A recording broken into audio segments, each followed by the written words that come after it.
Everyone very good morning and welcome back to my channel. और यहाँ पे मैं आ गई थी सुबह सुबह किचन में, बच्चों को जो है ब्रेकफास्ट दे दिया था और साथ के साथ मैंने सोचा चाय बना लूँ। चाय पीने के बाद ही मेरी नींद खुलती है सुबह सुबह, क्योंकि यार ये लोग ना सुबह 5 बजे 6 बजे उठ जाती हैं, तो फिर मुझे भी साथ के साथ उठना पड़ता है। मुझे क्या मतलब मेरे हस्बैंड को भी उसी समय उठना पड़ता है, क्योंकि फिर ये उठते ही हम लोग नींद में होते हैं और ये उठते ही दोनों ही बच्चियाँ जो है इधर उधर भागना दौड़ना, कुछ गिरा लिया कुछ टच कर लिया, तो फिर वो सब बड़ा टेंशन होता है। तो हम सोचते हैं कि पहले ही उठ के बैठ जाए इनके साथ ही और फिर चाय वाय पी करके और उसके बाद जो है ब्रेकफास्ट और लंच की तैयारी करेंगे। मॉर्निंग में चले गए थे हस्बैंड ऑफिस और यहाँ पे सिया श्रीदा जो है बेड पे बैठ करके और खा रही थी, बट इसको चैन कहाँ, खाते खाते यहाँ भागना है वहाँ भागना है, श्रीदा को देखना है, इधर उधर सारी चीज़ें चलती रहती है साथ के साथ इनके।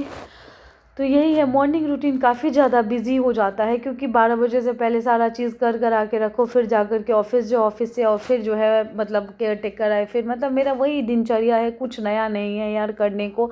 बच्चों के साथ बस मज़ा आता है सारी चीज़ें करने में। रिस्पॉन्सिबिलिटी के साथ साथ ना आपके पास बहुत काम बढ़ जाता है, एक्सट्रीम बढ़ जाता है। जब सिया श्रीदा नहीं होती थी तो क्या होता था कि जैसे अब मतलब ऑफिस से आए या ऑफिस ही जाना है,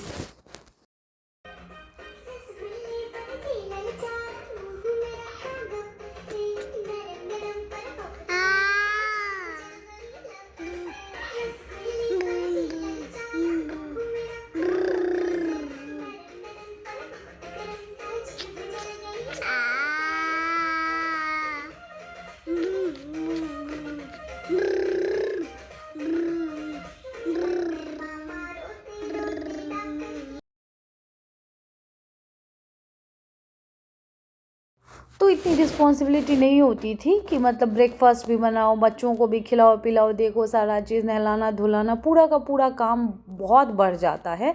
पहले ये होता था कि फ़ोन देख रहे हैं, अगर मान लो कि ब्रेकफास्ट नहीं बना तो कोई नहीं, ब्रेड जैम खा लो, ब्रेड बटर खा लो, खाना का क्या है एक ही पॉट में सारा खाना बना लो, वो सारी चीज़ें होती थी। अब तो एक एक चीज़ का बहुत ज़्यादा ध्यान देना होता है, चाहे वो साफ़ सफाई हो, चाहे इनके कपड़े हों, चाहे इनका हाइजीन हो, हर चीज़ एक एक चीज़ मतलब आपको ना बच्चों के साथ कदम फूंक फूंक के रखना पड़ता है। ऐसे नहीं होता कि आप मतलब बच्चे हैं घर में और आप चीज़ों को लापरवाही के साथ कर रहे हो। और यहाँ पे मेरे हस्बैंड बोल रहे थे कि यार ये कैसा लग रहा है, ऐसे मत मेरा वीडियो लो, तो बस मैंने ऐसे ही हंसी मजाक करते करते उनको भी थोड़ा सा शूट कर लिया था और ये कुछ अपना काम कर रहे थे। हमारा ना हर एक दिन जो है ब्लिंकिट से कुछ ना कुछ आता ही होता है, क्योंकि बच्चों का घर है और कुछ ना कुछ कमी रहती है, कभी डाइपर तो कभी वाइप्स तो कभी कुछ तो कभी मिल्क इनका।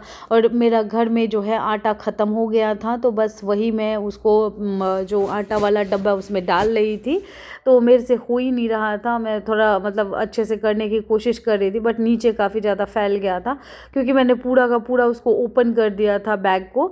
तो बस उसको मैंने अच्छे से रख दिया और फिर साथ के साथ मैंने सब्ज़ी चढ़ाई हुई थी और मैंने सोचा रोटी भी बना ही लेती हूँ, क्योंकि इनकी मतलब दोनों बच्चियों को ये होता है कि खेलती रहती है, लेकिन कब उनको ये हो जाता है कि गोदी में आना है तो फिर ये रुकती नहीं है। फिर आप कुछ भी कर लो, ये आपके आधे घंटे 1 घंटे कहाँ चला जाएगा आपको पता नहीं चलेगा। और टाइम जब मेरे हस्बैंड आते हैं तो मेरा भी ऑफिस जाने का टाइम हो जाता है, मतलब 11 साढ़े 11 बजे वो आते हैं। फिर मुझे ये होता है कि आधा घंटा के अंदर अंदर सारा काम करूँ और निकलूँ, क्योंकि फिर यार जितना जल्दी मैं पंच करती हूँ, फिर लास्ट क्लास होता है तो फिर उतना मतलब जैसे 8:15 पे क्लास ख़त्म होता है तो पंच आउट करके आप चले आओ, नहीं तो फिर वेट करना पड़ता है कि कब टाइम होगा, कब पंच आउट का टाइम होगा। तो ये सारी चीज़ें हैं। बस यार लाइफ में यही सारी चीज़ें चल रही हैं। आप लोग भी कमेंट करिए कि आपकी लाइफ में क्या चल रहा है, अभी क्या हो रहा है। और थोड़ी थोड़ी सर्दियां भी आ गई हैं, तो जम्मू में तो थोड़ा अभी लगने लग गया है। वैसे मेरे घर पे मतलब बिहार में भी थोड़ा थोड़ा ठंड लगना स्टार्ट हो गया है। तो मतलब ये है कि अभी की ठंड तो अच्छी लगती है, लेकिन जब कड़ाके की ठंड आ जाएगी तो बच्चों के साथ मुश्किल ही है। बट कोई नहीं, एक ठंडी जब ये बहुत छोटी थी तो ये था कि कंबल वगैरह में रह जाती थी, जैसे रखो वैसे रह जाती है।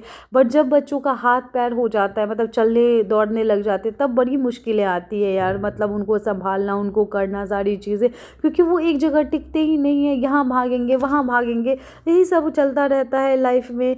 बस वही टेंशन में हूँ कि यार जम्मू और कश्मीर की तो ठंड बहुत मतलब ऐसे अच्छा ठंड माना गया, और इस बार बारिश भी अच्छी हुई है, गर्मी भी अच्छी पड़ी है, तो ऑब्वियस है ठंड भी अच्छी पड़ेगी। लेकिन यहाँ पे स्नोफॉल नहीं होता है, तो ये सारी चीज़ें हैं।